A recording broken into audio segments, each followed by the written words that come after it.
Вітаю, друзі!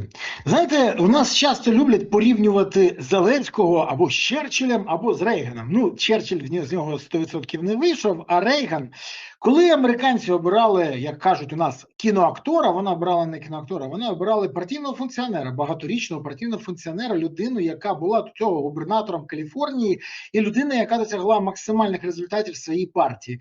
А українці обрали шоумена, який прийшов із клубу веселих і кмітливих на канал олігарха Коломойського, зробив там непоганий серіал, який вийшов в шикарній пропагандистському матеріалі, і потім повірили, що Голобородька прийде і порядок наведе. Ну і як там, пам'ятаєте, буде долар по 45, буде війна, буде хаос, все, що обіцяв, все зробив.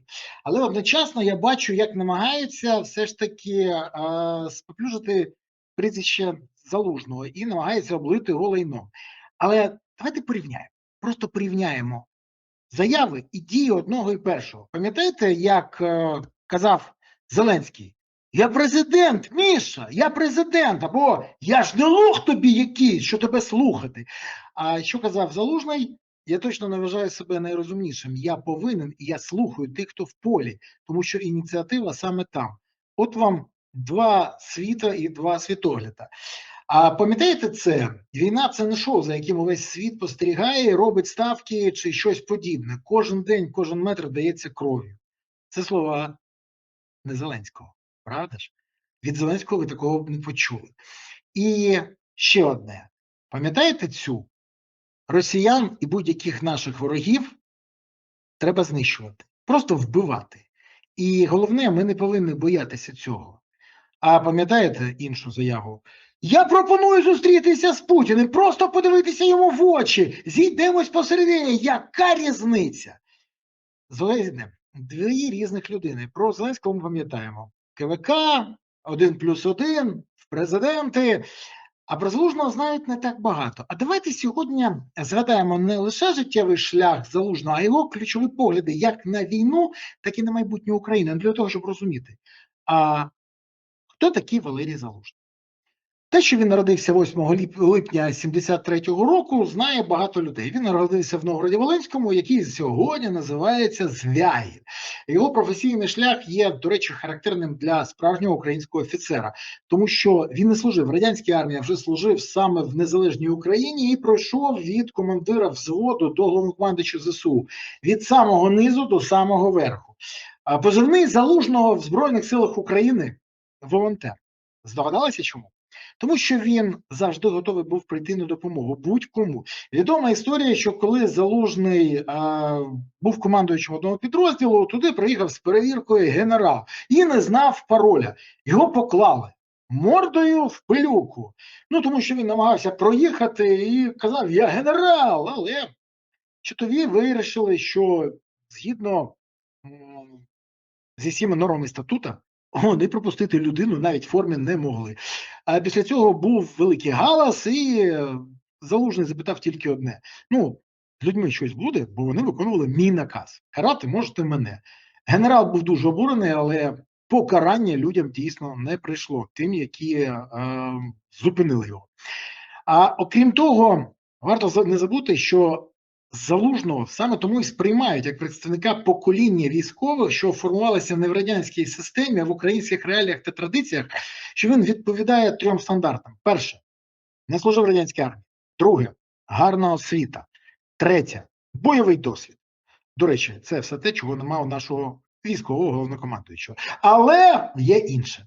Повертаючись до Залужного, його кар'єра доволі послідовно розвивалася і була поступовою. Він очолював 51-го окрему механізовану бригаду, працював в командуванні «Захід», керував об'єднаним оперативним штабом ЗСУ, був командувачем оперативного командування «Північ». В 21-му році обійняв посаду головнокомандуюча ЗСУ, в 22-му році дав відсіч ворогу і довів, що його слова співпадають з його справами.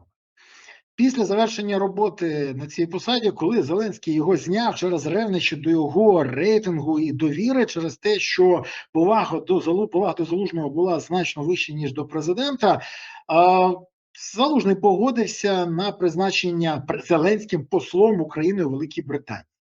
До речі, на сподівання Офісу Президента і Зеленського, що це така відправка в екзил і про Залужного забудуть, не спрацювала.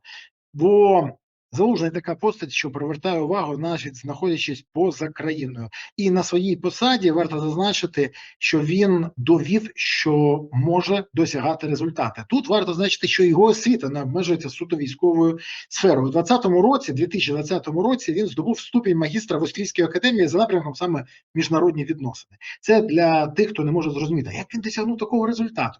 Тому що підготовка вже була.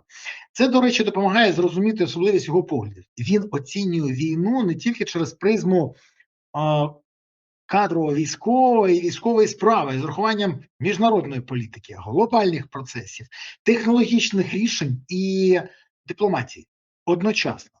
Ну, тому що він же сказав, і ви пам'ятаєте, якщо ви забули, я ще раз нагадаю, війна – це не шоу, за яким увесь світ спостерігає і робить ставки чи щось подібне. Кожен день, кожен метр дається кров'ю. А ще, цитата Залужного, важливо розуміти, що цю війну неможливо виграти зброєю минулого покоління та застарілими методами. Розумієте? Різницю між першим і другим. Між Зеленським і Залужним. Один шоумен, інший практик. І довів це справа.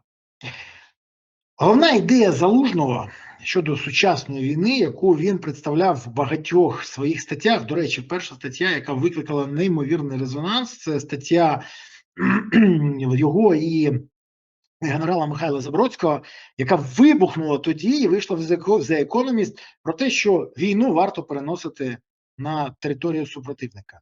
І це було в 22-му році. Для розуміння. А вже тоді він казав, що вглуб треба бити на 150 і більше кілометрів, а тоді в Офісі Президента вважали, що це провокація. Цікаво, що вони зараз на це прокоментують. Більше того, головна ідея Залужного про те, що в сучасній війні одного героїзму або навіть якогось такого піднесення недостатньо. Мужність військових залишається необхідною умовою, але без технологічних переваг, без розвитку виробництва, без ефективної системи резервів, сучасних засобів розвідки, дронів, засобів РЕБ та швидкої адаптації навіть найбільша відвага не гарантує успіх. Залужний послідовно показує, що ця війна технологічна, і Україна може перемогти, про що він каже, але завдяки технологічним рішенням. Саме Залужний каже, наша перемога однозначно звільнення всієї окупованої території України. Вся територія має бути вільна, але цього замало. Україна, як держава, має зробити все, щоб все, що відбулося і розпочалося 24 лютого, ніколи не повторилося. А що у нас там розповідає наш президент? Він каже про те, що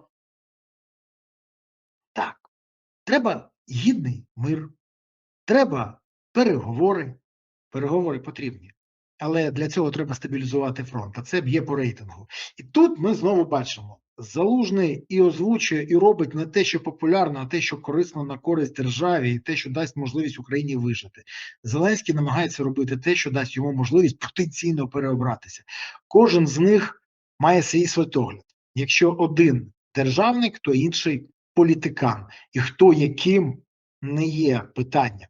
Бо шоумен так і не зміг для себе опанувати державницькі інтереси. На жаль. У своїй доволі відомій статті для The Economist, яка теж вибухнула і остаточно роздратувала Офіс Президента, він наголошував, що війна поступово набуває позиційного характеру. Тоді Зеленський сказав, я не бачу тупікове, все супер. Ну, коли ти не воюєш і ніколи не воював, коли ти чотирьохразовий ухилян, коли в тебе твої друзі, колеги, бізнес-партнери або втекли за кордон, або не воюють, або сидять на схемах, то, звісно, ти нічого іншого не бачиш.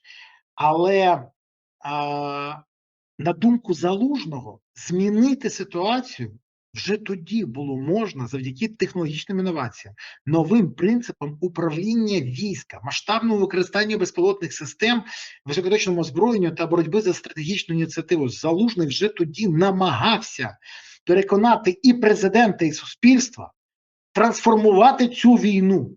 І якщо б Залужного не зняли, то я впевнений не тільки, щоб ми не втратили Мирноград, Покровськ, зараз не втрачали би Канстаху, не втратили би Часів Яр і Авдос. І якщо б Залужного почув президент і не казав, бо я не бачу причин мобілізувати людей, я не бачу, цікаво, до речі, що бачить він зараз.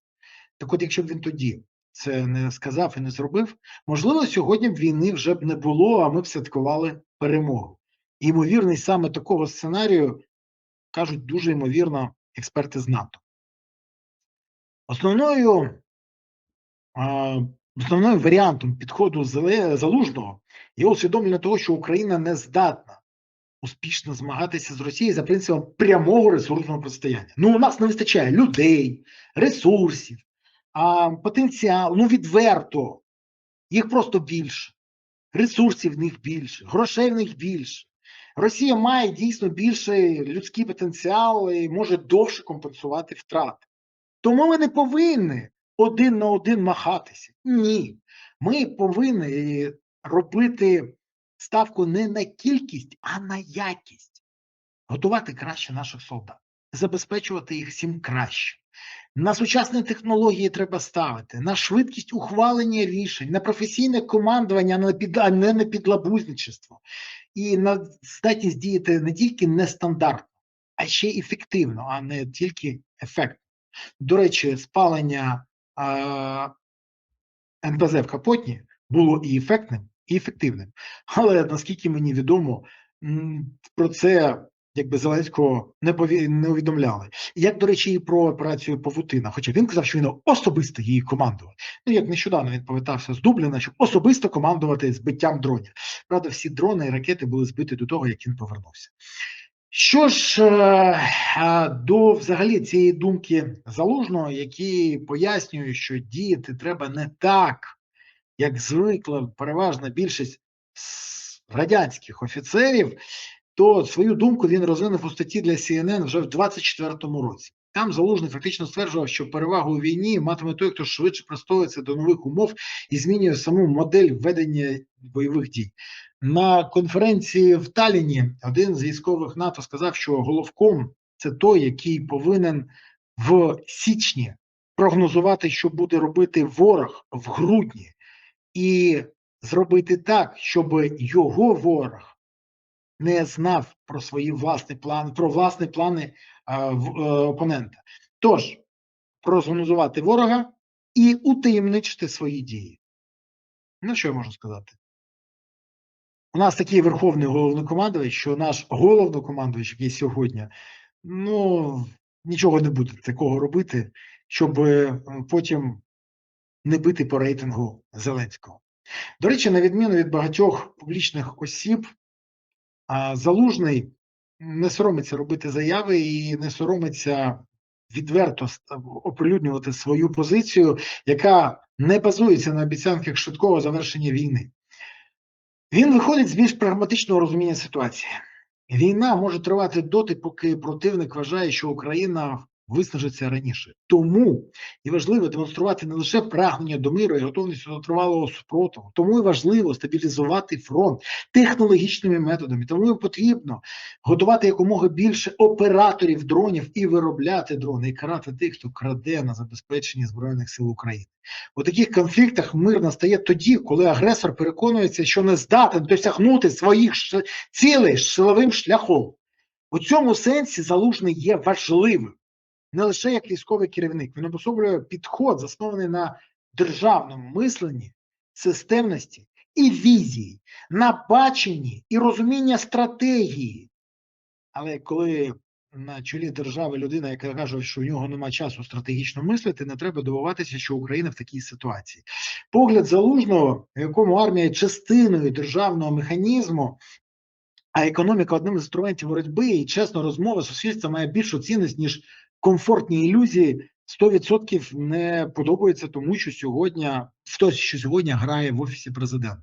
Популізм нашої влади, на жаль, призвів нас туди, де ми зараз знаходимося. І якщо узагальнити підход Залужного одною тезою, то вона звучить так: Україна повинна стати настільки сильною, сучасною та стійкою державою, щоб для ворога продовження війни втратило будь-який сенс.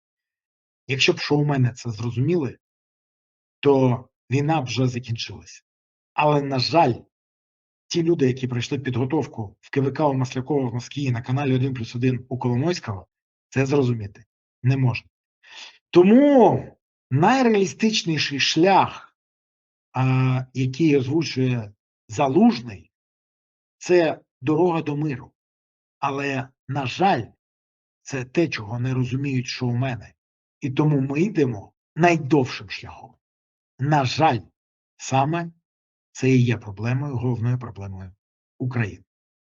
Дякую, що подивилися, дякую, що поставили вподобайки, прокоментували, поширили відео і підписалися. Окрема подяка за те, що не забули, що головне допомагати ЗСУ. Донатити на ЗСУ, приєднуватися до ЗСУ і підтримувати ЗСУ. Бо ЗСУ – це запорука того, що Україна є майбутнє. Тож гуртуємося всі навколо потреб ЗСУ, і тоді у України буде гідне майбутнє.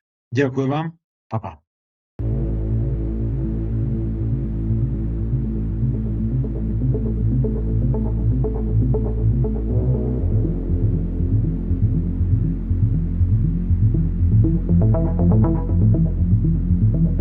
Thank you.